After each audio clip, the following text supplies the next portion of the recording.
పరం శాంతి. ఈరోజు పురుషార్థమునకు ధారణా పాయింట్స్.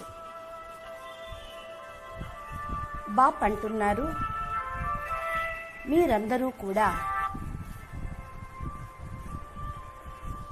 మెరిసేటువంటి నక్షత్రమును నేను. పరం లైట్ ప్రకాశ స్వరూపంలో వెలుగుతూ ఉన్న బేహద్దు ఆత్మను అనే అభ్యాసం చేస్తూ ఉండండి. ఈ దేహము క్రిస్టల్ లాగా మెరుస్తూ ఉంది, అనగా నేను ఫరిస్తాగా ఎగిరిపోతూ ఉన్నాను అనుకుంటూ ఉంటే మీ సంపన్న స్వరూపం బేహద్దు ఫరిస్తా స్వరూపాన్ని ధారణ చేయగలుగుతారు. అప్పుడు సునాయాసంగా పంచవికారాలు అనగా కామము అనాసక్తిలోకి, క్రోధము శక్తిలోకి, లోభము ఖుషీలోకి, మోహము ప్రేమలోకి, అహంకారం సమర్పణలోకి కన్వర్ట్ అయిపోతుంది. మీరు నిశ్చింతగా అయిపోతారు, అంకిత భావంలోనే ఉండిపోతారు. ఇంకా బాప్ అంటున్నారు, నేనెవరో, పిల్లలను ఏ విధంగా తయారు చేయటానికి వచ్చానో తెలుసుకోండి. ఇప్పుడు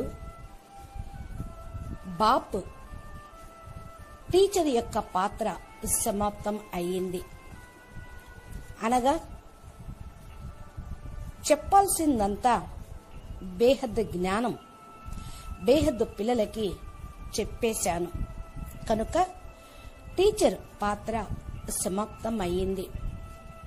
ఇక బాప్ బేహద్ పరమ సద్గురు పాత్రని ప్లే చేసి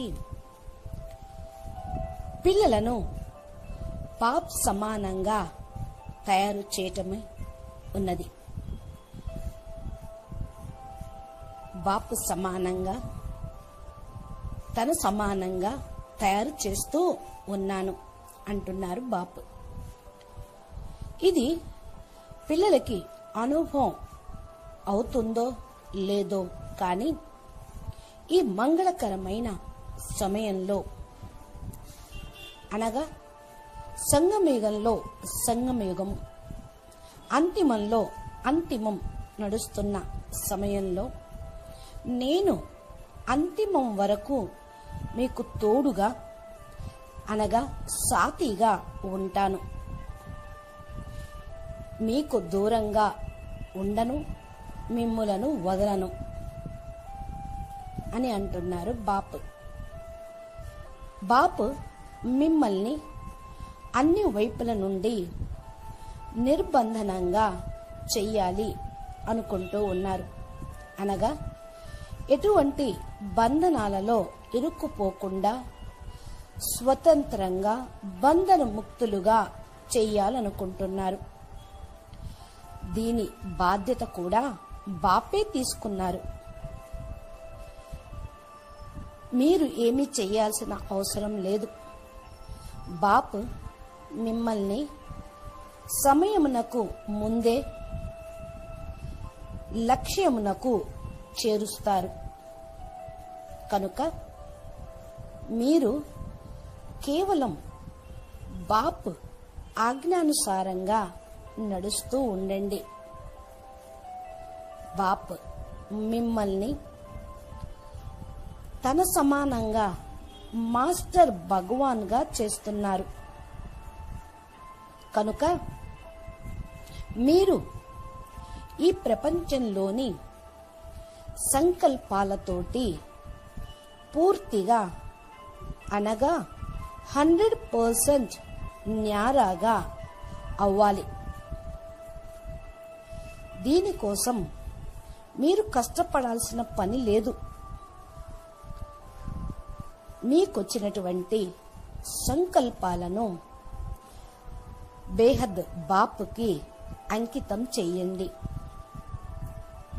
ఇంతకు మించి చేయాల్సిందేమీ లేదు. ప్రతి సెకండు హల్కాగా ఉండండి. ఏ ఒక్క సెకండు కూడా మీరు భారంగా ఉండరాదు, కష్టంగా ఉండరాదు. మరి ఎవరైతే మన్ బుద్ధితోటి అంకిత భావంలో ఉంటారో వారే హల్కాగా ఉంటారు. బాప్ సమానం యొక్క పోస్టుకు చేరుకోనుటకు ఇది ఫస్ట్ మెట్టు. ఈ మెట్టే మిమ్ములను బాప్ సమానంగా తయారు చేస్తుంది. కనుక సమర్పిత భావంతో